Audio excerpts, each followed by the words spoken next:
விவசாய சங்கத்தின் மாநில மாவட்ட ஒன்றிய நிர்வாகிகள் அவசர ஆலோசனை கூட்டம் மன்னார்குடியில் நடைபெற்று முடிந்திருக்கிறது.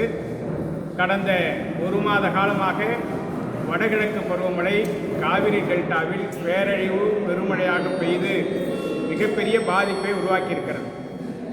தொடர்ந்து டிட்வா புயல் தாக்குதலால் மிகப்பெரிய மழை பெய்து ஒட்டுமொத்தமாக காவிரி டெல்டாவில் பெரும்பான்மையான கிராமங்கள் வெள்ள நீரால் சூழப்பட்டு விளைநிலங்கள் மூழ்கடிக்கப்பட்டு அழிந்துவிட்டது. கிட்டத்தட்ட இதன் மூலம் 5 லட்சம் ஏக்கர் அளவிற்கு பேரழிவு ஏற்பட்டிருக்கிறது. 5 லட்சம் ஏக்கர் அளவிலான சம்பா தாளடி பயிர்கள் பாதிக்கப்பட்டு நீரால் சூழப்பட்டிருக்கிறது. அது மறு உற்பத்தி செய்வதற்கான வாய்ப்பு இருக்கிறது.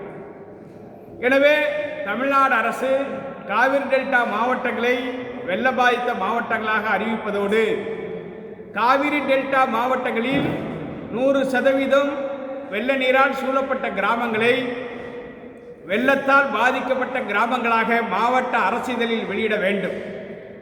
அதன் அடிப்படையில் பாதிக்கப்பட்டிருக்கிற விவசாயிகளுக்கு பேரிடர் மேலாண்மை நிதியிலிருந்து ஏக்கர் ஒன்றுக்கு 35,000 ரூபாயை தமிழக அரசு நிவாரணமாக வழங்க வேண்டும்.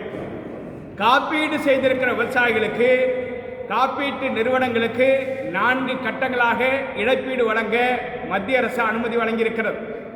அதன் அடிப்படையில் தற்போது சம்பா தாளடி பயிர்கள் 5 லட்சம் ஏக்கர் முழுமையாக அழிந்த கிராமங்களில் உடனடியாக வளர்ந்த பயிர் முதிர்ச்சியடைந்த பயிர் அழிவதை கருத்தில் கொண்டு கிட்டத்தட்ட ஏக்கர் ஒன்றுக்கு 18,000 ரூபாய் இழப்பீடாக காப்பீட்டு நிறுவனங்களால் வழங்க முடியும். எனவே தமிழக அரசு பாதிக்கப்பட்ட கிராமங்களை வெள்ள பாதித்த கிராமங்களாக அறிவித்து காப்பீட்டு திட்டத்தின் மூலமாக உரிய இழப்பீடை பெற்றுத்தருவதற்கு முன்வர வேண்டும் என்று வலியுறுத்துகிறோம். காவிரியின் குறுக்கே மேகதாட்டு அணை கட்டுவதற்கு கர்நாடக மாநில விவசாயிகள் எதிர்ப்பு தெரிவித்து வருகிறார்கள். கர்நாடக அரசு சுய அரசியல் லாப நோக்கத்திற்காக உச்சநீதிமன்றத்தையும் ஆணையத்தையும் தவறாக பயன்படுத்த முயற்சி எடுப்பதை வன்மையாக கண்டிக்கிறோம். கர்நாடக விவசாயிகள் மேகதாட்டு அணை கட்டப்பட்டால் கிருஷ்ணராஜ சாகரில் அணையில் தண்ணீரை தேக்கி பாசனத்திற்கு பயன்படுத்துவதை பின்னுக்கு தள்ளி மேகதாட்டுவில் குடிநீர் என்கிற பெயரில் புதிய அணையை கிருஷ்ணராஜ சாகருக்கு கீழே 500 அடி ஆழத்தில் கட்டப்பட்டு பற்றாக்குறை காலத்தில் பாசனத்திற்கு தண்ணீர் இல்லாத நிலையை ஏற்படுத்தி மேகதாட்டு அணையை நிரப்புவதற்கு தமிழக அரசு முன்னுரிமை கொடுக்கும், கர்நாடக அரசு முன்னுரிமை கொடுக்கும் என்கிற அடிப்படையில் கர்நாடக விவசாயிகள் எதிர்ப்பு தெரிவித்து வருகிறார்கள். ராசிமணலில் தமிழக அரசு அணை கட்டி கொண்டால் வலதுகரை காவிரியின் வலதுகரை கர்நாடகத்திற்கு சொந்தம் என்பதால் கர்நாடகத்திற்கு தேவையான குடிநீர் நீரை ஒப்பந்தம் செய்து எடுத்துக்கொள்ளலாம். தமிழக விவசாயிகள் ராசிமணல் அணையை கட்டி மேட்டூர் அணை மூலமாக விவசாயத்திற்கு பயன்படுத்திக் கொள்ளலாம் என்கிற ஒத்த கருத்தை கர்நாடக விவசாயிகள் ஏற்றுக்கொண்டிருக்கிறார்கள். இந்த நிலையில் உச்சநீதிமன்றம் கர்நாடக அரசு தயாரித்த மேகதாட்டு வரைவு திட்ட அறிக்கையை ஆணையம் விவாதத்திற்கு எடுத்துக்கொள்ளலாம் என அனுமதி வழங்கியதோடு தமிழ்நாடு தங்களுக்கான பாதிப்பை ஆணையத்தில் எடுத்துரைத்து பரிகாரம் தேடிக்கொள்ளலாம். ஆணையம் தமிழக அரசின் ஒப்புதல் இல்லாமல் எந்த ஒரு முடிவையும் எடுக்கக்கூடாது என்று உச்சநீதிமன்றம் குறிப்பிட்டிருக்கிறது. காவிரி நடுவர் மன்றம் இந்தியாவில் இருக்கிற மற்ற நதிநீர் ஆணையங்களை விட வரலாற்று முக்கியத்துவம் வாய்ந்த தன்னாட்சி அதிகாரம் கொண்ட அமைப்பாகும்.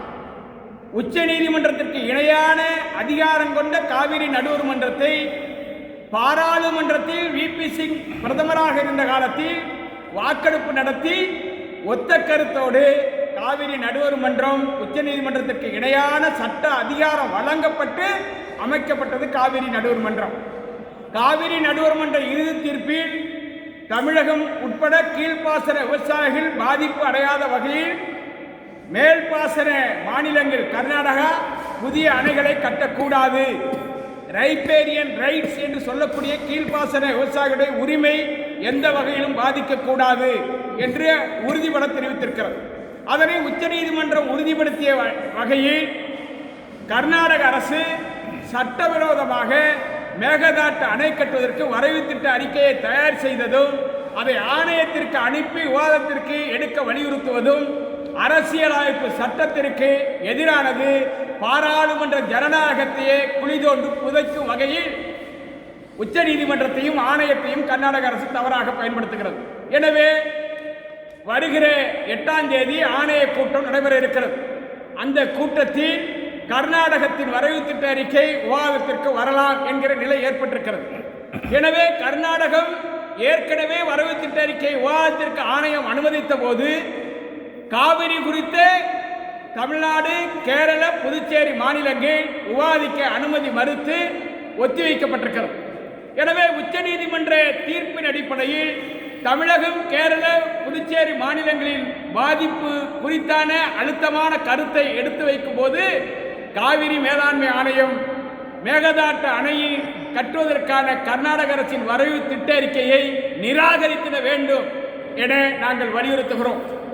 ராசிமணலில் அணை கட்டி தமிழ்நாடு, கர்நாடக விவசாயிகள் பயன்பெறுகிற வகையில் ஆணையமே ராசிமணல் அணை கட்டுவதற்கான தீர்மானத்தை முன்மொழிந்து இரு மாநிலங்களிலும் ஒத்த கருத்தை உருவாக்கி இரு மாநில விவசாயிகளையும் மக்களையும் ஒன்றுபடுத்துவதற்கான முயற்சியை ஆணையம் மேற்கொள்ள வேண்டும்.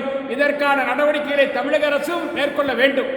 எனவே ஆணையத்தை வலியுறுத்தி மேகதாட்டு அணை கட்டுமானத்தை தடுத்து நிறுத்திடவும், ராசிமணல் அணை கட்டுவதற்கு ஒத்த கருத்தை ஆணையம் உருவாக்கிடவும் வலியுறுத்தி வருகிற 7ஆம் தேதி, டிசம்பர் 7ஆம் தேதி காவிரி டெல்டா மாவட்டங்கள் தழுவிய அளவில் காவிரி மேலாண்மை ஆணையத்தின் கவனத்தை ஈர்க்கிற வகையில் திருவாரூரில் ஆயிரக்கணக்கான விவசாயிகள் பங்கேற்கிற மாபெரும் ரயில் மறியல் போராட்டத்தை தமிழக காவிரி விவசாயிகள் சங்கம் நடத்தவிருக்கிறது.